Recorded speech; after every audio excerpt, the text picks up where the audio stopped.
Okay, well, the 2018-19 season is upon us, and our first opponents back in the Premier League are Crystal Palace. Ironically, the same opponents as we ended our last Premier League campaign. Here to tell me all about our opponents on Saturday, Crystal Palace, is Jim Daly from the fantastic 5-Year Plan podcast. Jim, how's it going? Good, thanks. I just got back from pre-season football with my Sunday team, where at the age of 34, they put me at left wing back, Oh, right. which was a horrible decision. Well, it was a very, very hot... I was just playing football, ironically, as well, and yeah, it's a very hot afternoon. Yeah, it was tough. My old legs aren't really built for that, but I survived. I'm still here. Well, you've got 3 days to recover until a nice trip to Craven Cottage on Saturday. You must have been pretty pleased to see that one come out the draw as the first game of the season. Well, I'm always wary about playing promoted teams because they have that kind of momentum from the previous season and that they always want to impress on the first day. And we did play a promoted team last season. First, they played Huddersfield and they came to Sellers and they beat us 3-0. And it was probably one of the worst opening days we've ever had. So, I mean, to be honest, I think first game of the season is always difficult, really. Everyone wants to get off to a good start and sort of start the season as they mean to go on. And Fulham's always a tricky game for us, I think, actually. I can't really think of the last time we even beat Fulham. So I was pleased because I like it as a day out. It's always fun. And I think going to Craven Cottage in the sunshine in August would be lovely. But I'm certainly not counting our chickens yet. You've had one of those transfer windows where really the main objective is not to sign a particular player, but actually just keep hold of the main one that you've got, Wilfried Zaha. Now, we're recording this around 24 hours before the end of the transfer window. It looks like, though, you're going to hold on to him. And obviously, you didn't record a point last season without him. So it'd be pretty safe to say he's fairly crucial. Yeah, I mean, I don't want to say we're a one-man team, but we're a one-man team, basically. He's so integral to us, and it's not just his ability. And obviously, he's a fantastic player, and I think he might be the best player I've ever seen at Palace. And I think there's a few fans that think that, certainly. But it's his presence in the team. You know, he's a talisman to us, and he's a local boy, and he grew up, you know, around the corner from Selhurst, and he means so much to our club. He came through the academy. He loves playing for us. You can see it, the passion on his face. Like, he just means so much to us. And so keeping him is really important, not just for on the pitch, but for off it as well. You know, the club do a lot of kind of promos for sort of South London and Proud, and he is part of that. So he's very important on and off the pitch. You're right, we didn't win a point without him last season. And when he's on the pitch, I genuinely think he makes everyone else play better because they feel so confident with him. So, yeah, what we got now, less than 24 hours to go for the window. I'd be so surprised if he went because I think Palace, if they had let him go, they'd have done it earlier so they could spend the money and get someone in to replace him, even though I think he's pretty irreplaceable. So I don't think he'll go. If he has a good start to the season, you know, maybe someone comes in January with a really big offer. Palace really want around 100 million for him. I don't think anyone's going to pay that yet. But if he has a good start to the season, maybe that'll change. And then next summer, if he has another good season, I could see him going. But you know, if he scores 15 goals this season and gets us into the top 10, then I think everyone at Palace will shake his hand and wish him the best if he goes next season. I mean, 100 million would pay for your new stand. It'd be about the right amount of money. It'd be amazing, yeah. And I mean, in this market, really, I know it sounds ridiculous, and I never thought I'd see a Palace player go for that sort of money. But you know, if Richarlison can go to Everton for 50 million, I don't think it's unfair to say that Wilf is worth 100. He's really priceless to us, to be honest. But the way the market's going, I don't think that's that crazy, to be honest. And you know, every season we seem to get more and more inflated fees. So yeah, that'd be lovely money for us. It'd set us up. The new main stand is really integral to progress for us. In an ideal world, Wilf would stay forever. Yeah. You know, he'd play for Palace until he retires. And when you think about it, really, logically, there aren't many places he can go. He won't go anywhere and be the man like he is at Palace. You know, he won't go to anywhere in the top six and have the team built around him. He won't earn that much money. He's on 110 grand at Palace at the moment. He won't earn that much at many other clubs. The only thing bigger clubs can offer is Champions League football. You know, he's not playing for an England place because he's chosen Ivory Coast. Yeah. So there aren't many factors going to a big club that could sway him or really benefit him apart from, European football, which we can't offer. So if someone like Chelsea came in with 100 million next summer, London club still, so he gets to stay with his family, he's a big family boy, then I could see it happen. Is it a successful window then, the fact that you've looked like you've kept Zaha? Because you haven't made too many signings in, and only really one move, Kouyaté, who's really of any kind of money. So were Palace fans not a bit disappointed that you haven't reinforced the squad a bit more? Honestly, I think it all changed in 24 hours. I just said, yes, that would have been the case. Before that day, we brought in Kouyaté and Max Meyer on a free transfer from Schalke. Yeah, great That signing. changed things, really, because they're both great signing. I think Kouyaté for 10 million or whatever it is a bargain. Yeah. Personally, I think he's a very effective midfielder. And I think if anyone can get the best out of him, it's Roy. And obviously, you guys know Roy very well. Yeah. Very good at maximising players other people might think are average. Meyer's got massive potential. He's only 22. I know there's attitude rumours and problems at Schalke, and it all ended a bit messy there, but he could be a fantastic signing. We lost Cabaye, and really Meyer could be a younger Cabaye if he settles in the Premier League. We lost Ruben Loftus-Cheek, who went back on loan. Doesn't sound like that's going to happen again, unfortunately, even though I know Palace want him.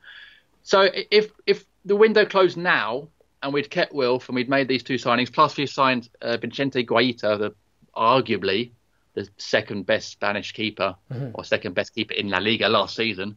He signed for us in January and then had such a good end to the season that Atletico Madrid came in with a 20 million offer or something ridiculous, which Palace turned down. So to get Guaita and Meyer on free transfers is amazing business, and to get Kouyaté for 10, it's not bad at all, really. If we add, there's rumours we might be getting Jordan Ayew from Swansea. If we add that, I think we're probably doing okay. Yeah, it's not a bad window at all. We've sort of plugged the gaps, really. And our squad, the rest of it, keeping Wilf is massive. Keeping Townsend is massive. There's rumours he was going to go, but he's been brilliant for us in the last year or so. You keep those kind of players. Keep Mamasako. There's a rumour he might go, but I don't think he will.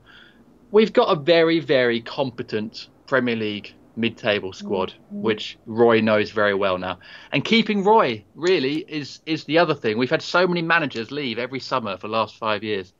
Keeping our manager is integral, and keeping someone like him, who just knows this club already, and knows what it means to the fans. He's a Croydon boy as well. Yeah, let's. I just wanted to quickly talk about Roy, because it's my favourite subject. If I went on Mastermind, he'd certainly be in consideration for me. Fulham fans, you won't find one that's got a bad word to say about Roy. Of course, yeah. He as much as last season was great, it was a fantastic run to the playoff final. No one will ever eclipse getting to a European final for Fulham, and also to get us to there from where we were, basically being mathematically relegated with 3 games to go of the season. To do that in 2 years is simply miraculous. So we love him. He understood Fulham. He was such a gentleman on and off the pitch, and also has this ability to work with small budgets and get the most out of it. So what do Palace fans think of him? I mean, he entered Palace last year in a perilous situation. He got you up to 11th, and in the end it was all fairly comfortable. I mean, so you must speak of him in high regard as well. Massively, yeah. I mean, I love him personally, and I can't speak for all Palace fans, but all the ones I know are massive Roy fans. And you forget he's 71 or about to turn 71, but he just doesn't. He exudes the enthusiasm of a younger man. You just don't think he's that old, really. He's such a nice guy. You touched on it there. He's such a lovely guy. And I did a lot of press work last year and got to interview him a few times. He's so lovely, and he's so well respected. You forget how many people in the game, pretty much every coach now, even worldwide, they all know who Hodgson is. They all respect him as a man that's kind of earned that right in the last, 40 years it is of coaching. He knows football. He knows the basics. He knows how to get the best out of people. And he cares, you can still see that passion comes out of him, even in his twilight years. And again, he's a Croydon boy, and I think he always thought he would manage Palace at some point. I think he played for our youth team or reserve team back in the 60s or something like that. So it's almost like a homecoming for him coming back, really. And that means a lot as well when you got someone who understands the area, especially somewhere as passionate as, South London. So all the factors point to, him being the right guy, and tactically and stuff like that, he is. It was the perfect position to come in last season because we were doing so badly. If we'd gone down, no one would have, criticised him. It was in such a bad position. But he just got us back to basics, playing simple stuff, getting the best out of people like Townsend and James MacArthur, who had a brilliant season under him. James Tompkins really thrived. He got Patrick Van Aanholt was terrible when he first came in, and he absolutely turned him around as well. So he's a brilliant manager for us, I think. I know because of his age, I don't know how long he's going to stay. He might want to retire, but then you look at him on the touchline, in press conferences, and I wonder if he'll ever retire, to be honest. He's got so much enthusiasm. So we're really happy to have him at the moment, and to get through a summer without losing a manager as well is massive for us. So, you know what? It's all looking so good for Palace at the moment, keeping Wilf, keeping Roy, but I feel like something bad's going to happen because it's just the Palace way that something ridiculous is going to happen. Roy's going to change his mind and retire, tomorrow or something. But at the moment, it's all looking pretty rosy. Yeah, I think you're going to have to drag Roy away from a football pitch until he literally cannot manage anymore. I think he loves it too much, and I think he's a bit of an obsessive. And I see him managing it for a few years yet. So obviously we know that Zaha is a massive threat on Saturday to Fulham and could be the difference. But what other Palace players should Fulham fans maybe keep an eye out for? Who could cause us some danger, or actually, maybe in defence, are going to keep us at bay? Well, Patrick Van Aanholt has had a very good run towards the end of last season. Palace play 4 at the back, but both the fullbacks, him and Aaron Wan-Bissaka, who's our sort of new young starlet that broke through last season, they both push on a lot. And Van Aanholt in particular gets down the left and links up with Zaha very well. They got a hashtag, I think, called PVA and Wilf doing bits, which is something for the young kids, I imagine. Yeah. But he's very effective, and on his day, he can definitely cause problems. So can Andros Townsend, who is naturally a left winger, but sort of plays on the right and cuts inside, and his delivery has been very good in pre-season.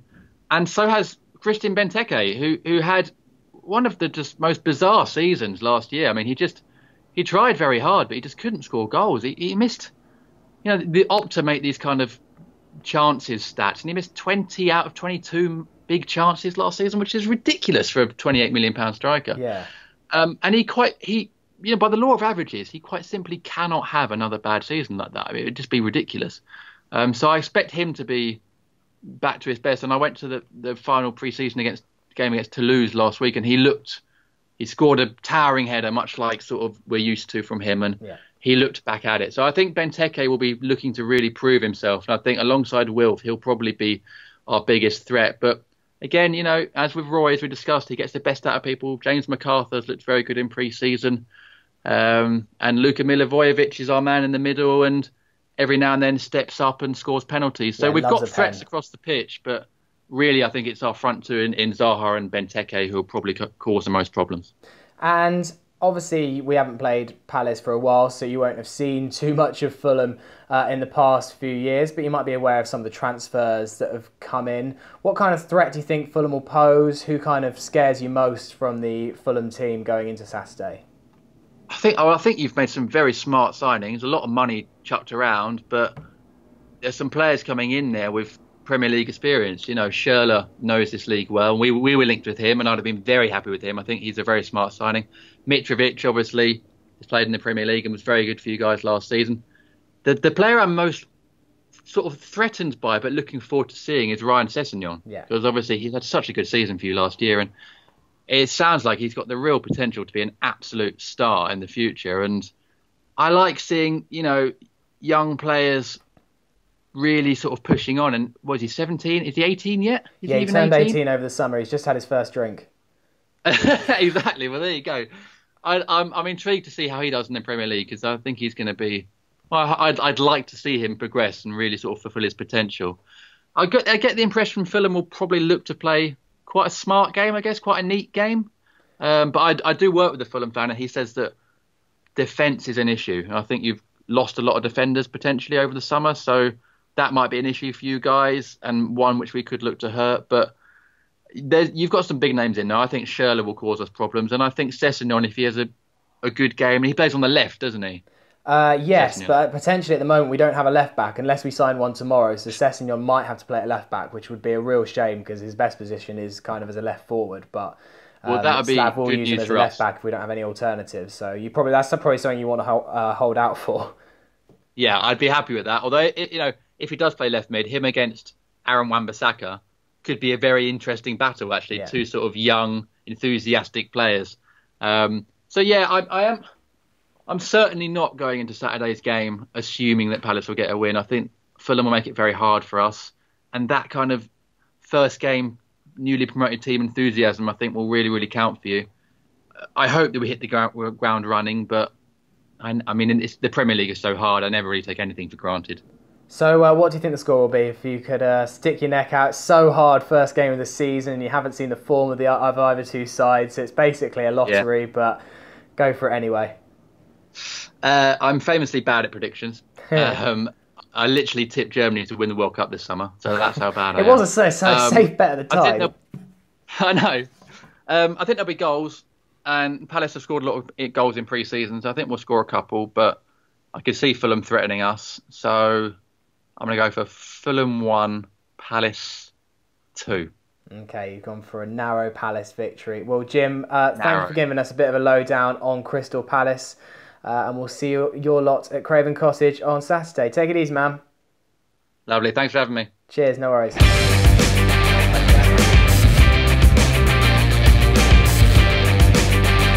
on, Fulham.